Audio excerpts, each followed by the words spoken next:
শহীদ মিনার থেকে সবাই দাবি তুলেছে এই সরকারের পদত্যাগের, কিন্তু সংলাপ হয় শান্তিপূর্ণ পরিবেশে। শত শত ছাত্রের লাশ ফেলে দেওয়ার পর কি সংলাপ হয়?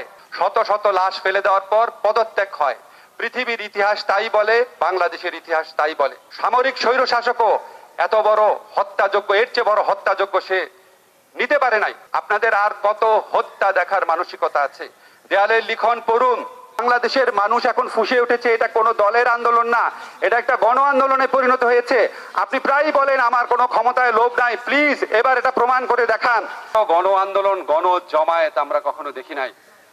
বাংলাদেশের ঘরে ঘরে মানুষ ফুঁসে উঠছে। শহীদ মিনারে আপনারা রেস্ট্রিক্টেড এরিয়াতে, যেখানে অবসরপ্রাপ্ত সামরিক কর্মকর্তারা থাকেন, আপনারা দেখেছেন সেখানে কত বড় মিছিল হয়েছে, প্রত্যন্ত অঞ্চলে মিছিল হয়েছে। শহীদ মিনার থেকে সবাই দাবি তুলেছে এই সরকারের পদত্যাগের। এখন সংলাপের কথা বলা হচ্ছে, কিন্তু সংলাপ হয় শান্তিপূর্ণ পরিবেশে। শত শত ছাত্রের লাশ ফেলে দেওয়ার পর কি সংলাপ হয়? এই প্রশ্ন ছাত্র সমাজ তুলেছে। শত শত লাশ ফেলে দেওয়ার পর পদত্যাগ হয়।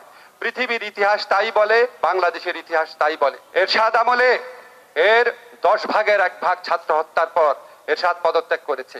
এর চেয়ে অনেক ছোট আন্দোলনের পর, কারণ সামরিক স্বৈরশাসকও এত বড় হত্যাযোগ্য, এর চেয়ে বড় হত্যাযোগ্য সে নিতে পারে নাই। মেন্টাল মানসিকতা ছিল না। এখন আমরা বর্তমান সরকারের কাছে অনুরোধ করি, আপনাদের আর কত হত্যা দেখার মানসিকতা আছে? দেয়ালের লিখন পড়ুন, শান্তিপূর্ণভাবে ক্ষমতা ট্রানজিশনের ব্যবস্থা করুন। সংবিধানের আলোকে করার স্কোপ রয়েছে। ঢাকা বিশ্ববিদ্যালয়ের ছাত্রদের এই নেতৃত্ব থেকে যে আন্দোলন, সেখান থেকে কিন্তু সরকার পতনের দাবি আসে নাই। প্রথম বলেছে কোটা সংস্কার, সেই সংস্কার করলেন শত শত লাশ পড়ার পরে। তারপরেও তারা আপনার পদত্যাগ চায় নাই। তারা জাস্ট বলেছে যে হত্যাকারীর বিচার। হত্যাকারীর বিচার তো করলেনই না। আবু সাইদকে হত্যা করেছে পুলিশ, কোটি কোটি মানুষ এটা দেখেছে। এটার জন্য একটা কিশোরকে আটকে রেখে দিয়েছেন।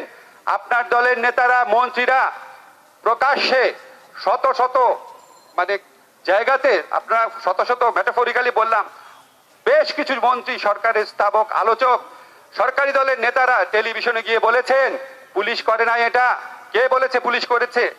এরপর আপনারা দেখেছেন হত্যা করেছে ছাত্রদের, গ্রেফতার করেছে ছাত্রদের যে গ্রেফতার করেছে, আপনারা লক্ষ্য করে দেখেন।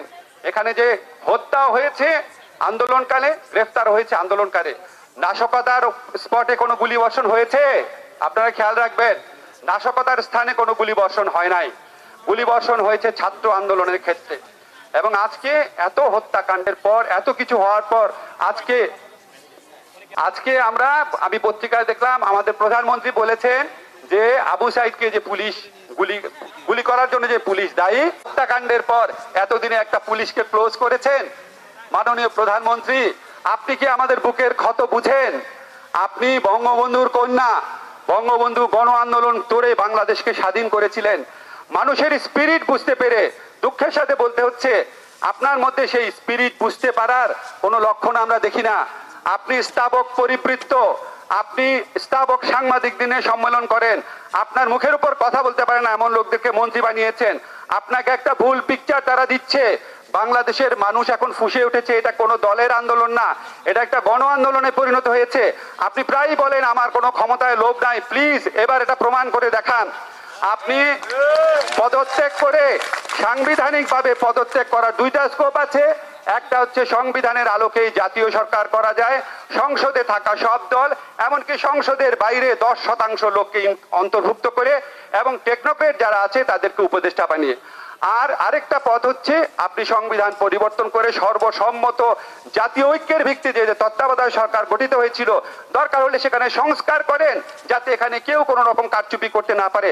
তত্ত্বাবধায়ক নামে অ্যালার্জি থাকলে অন্তর্বর্তীকালীন বলুন। বলে আপনি এই 2টা পথ আছে, পথ নাই সেটা না, আপনি প্রমাণ করে দেন যে মানুষের জীবন আপনার কাছে ক্ষমতায় ধরে রাখার ক্ষমতায় ধরে রাখার 1 গুমের চেয়ে অনেক বেশি। তাহলেই আমরা বুঝতে পারবো আপনি সত্যি বঙ্গবন্ধুর আদর্শকে সত্যিকার অর্থেই লালন করেন। ধন্যবাদ।